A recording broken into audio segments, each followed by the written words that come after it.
Hey YouTube, it's Alicia. I'm here for another review of The Real Housewives of Atlanta, Season 9, Episode 2. Let's get to it. I just noticed Candy's holding the center peach. That means she's bringing the drama this season. Can't wait. So we're opening up at Kenya's housewarming party where Portia's entering, and Sheree's overreacting like she's never been a part of a reality show before where she knows the producer staged surprise entrances. Okay, so nothing happened. Kenya pulled Portia to the side, explained that she wasn't invited to the house, and Portia just volunteered to leave. So she and Phaedra left, and then Sheree decided to run after them because she wanted the gossip. So that was all of that. And then Matt shows up. And of course, that's another producer plant. But the crazy thing is he's walking into her home. He doesn't walk straight in and speak to her. He stops and starts chatting with somebody else and eating. That is beyond rude and just completely messed up. Also, I wanted to mention, it seemed like Portia was upset that she was asked to leave in not so many words. But I'm thinking, what did you think was going to happen? I mean, at least it wasn't a huge scene. You didn't have to get arrested. I mean, you cordially left. So, hey, your therapy is working. But why be upset? You knew you weren't going to be welcome there. You weren't even invited. Fake drama, as I said. If Matt was really as violent as she said and was afraid for her life and broke up with him, she wouldn't be so cordial, smiling, hugging him, and, hey, how's it going? And do you want to go talk? That sounds like reconciliation. So if you really had a fear about somebody who was dangerous, you'd be on the phone with the cops. Fake drama. And that party looks boring. And then she just left all her guests to go talk to him? So this stage scene is all about Kenya working on her Oscar nom and them getting back together again. Wow. Noelle just asked Cynthia, did she have low self-esteem for sticking with Peter for so long? Interesting question to ask your mom. Candy is always on her hustle. Now they're looking into some sort of clothing line or baby accessory line based on her son. That's awesome. Mama Joyce is calling out Phaedra for not knowing where Apollo was every day. She said, you see him leaving every day with a briefcase, but you can't call him at his office. She has a point. We have a little filler scene where Sheree sits down with Portia to figure out what happened with the party, and Kenya sits down with Phaedra. And nothing really comes out of it except for it turns out that Portia's going to have an event where she wants all the ladies there, and Phaedra extends an invitation to Kenya. Candy and Todd tour their restaurant or the construction site where the restaurant's going to be, and it looks like that place is starting from scratch. I don't see it happening for them in 29 days at all. Unless they had an HGTV crew in there 24/7, I don't see it happening. But this is still TV, so I guess we'll see. I'm just curious. Like, one, I don't like the name of the restaurant, Old Lady Gang. Don't like that.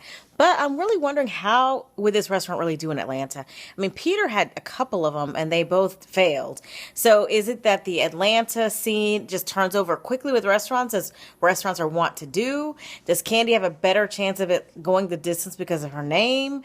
Because Peter's also on the show and he's married to Cynthia and it didn't make it happen. So I'm just kind of curious. What do you guys think below? Anybody live in Atlanta that could tell, us more insight into the restaurant scene over there about the longevity, or if Candy has a better chance of success because of who she is and than Peter did? I'm just curious. So the Old Lady Gang, they're touring the restaurant, right?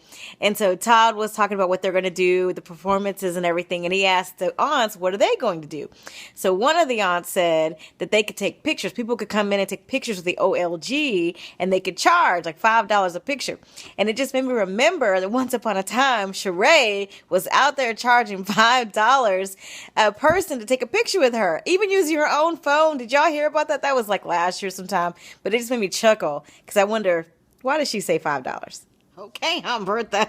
She said she's not doing nothing with this restaurant. She's like, you can use my name and my likeness, but pay me. I'm not doing nothing. I'm not getting in the kitchen, not nothing. It doesn't even sound like she's willing to take a picture, y'all. It's kind of late to just not be asking about the pay setup. The aunt is asking now, so what's the pay going to be? Is it by the hour or what's to be expected? You already got the construction going on the restaurant. Posters have been done. You should have been asked how you were getting compensated, because you probably should have already been getting some sort of compensation by now. Have y'all noticed that everybody's color coordinated in these scenes? Last episode, Portia went over to see Phaedra at her house. They're both wearing white. This episode, Phaedra went to have drinks with Kenya, and Phaedra is wearing this really colorful dress with yellow accents and a yellow purse.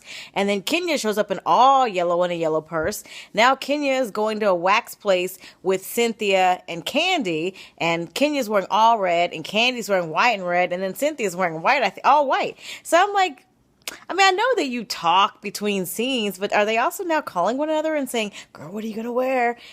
Kind of strange, huh? Have y'all noticed that? Okay, who does that? Who goes to a spa and is hollering between the walls? Like, no salon I've ever been to, but, you know, it's a show. Maybe they closed down just for them three. But when I go in and I'm trying to get my relaxation on, I don't want to hear three ladies having a conversation through the walls. Okay, so Kenya just threw all the daggers to poor Sheree, talking about she doesn't live in Chateau Sheree and needs to quit calling it Chateau Sheree. She needs to call it Chateau Thelma because her mother's name is on the house. That's messed up. Peter and Cynthia meet up, and I think it's the first time they've seen each other since the separation. And Cynthia wants to know why Peter won't call the lawyer back. The lawyer's been trying to reach him about the separation agreement. And Peter says it hasn't been a priority for him. And so Cynthia's saying it really should be.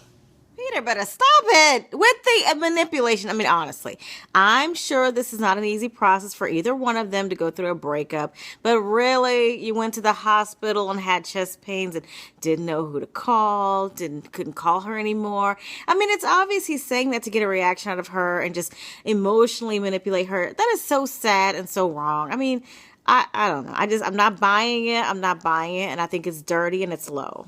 So crazy. It's so annoying. I mean, Peter has not wanted to be a husband to Cynthia for a long time. He's living in another whole state. So all of a sudden you realize, it dawns on you, it can't be Cynthia. Why should it be Cynthia? Why should she want it to be her when he wants to be out there with somebody else? I mean, this is just annoying. I mean, what do you guys think about this scene? I mean, I'm just like annoyed over here.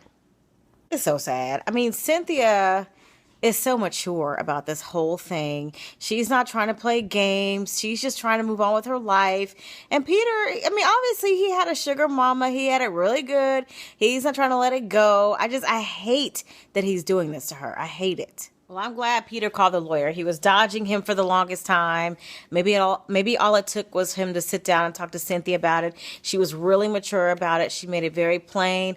I love you. I respect you. I just can't be married to you anymore. I mean, I think she handled it beautifully. And there was nothing he could do. I don't know if he went down there expecting an argument or some more games or whatever, but he had nothing to say but to call the lawyer. There was no comeback to how she handled that. I think she did a great job. Here we go again with the color coordination. Phaedra just showed up to Porshas' event, Escape from the Mystery Room, and Phaedra's wearing black and white polka dots. And then Candy is second to arrive, wearing white pants and a black shirt. This is crazy. I've never noticed this before. Sheree's wig! Oh, what is going on? And I mentioned it in my video from last week, but my video was too long. I had to cut it out. But I have to leave it in this week because I'm really mad at it. Like, Sheree she always has her hair together. What is going on with this mop? It is not cute. Somebody should have told her. This Escape from the Mystery Room game looks fun. I need to see if we have one in our city. So the grand finale is a showdown between Sheree and Kenya where nothing really gets resolved. The way Kenya argues is she talks over you. She doesn't listen.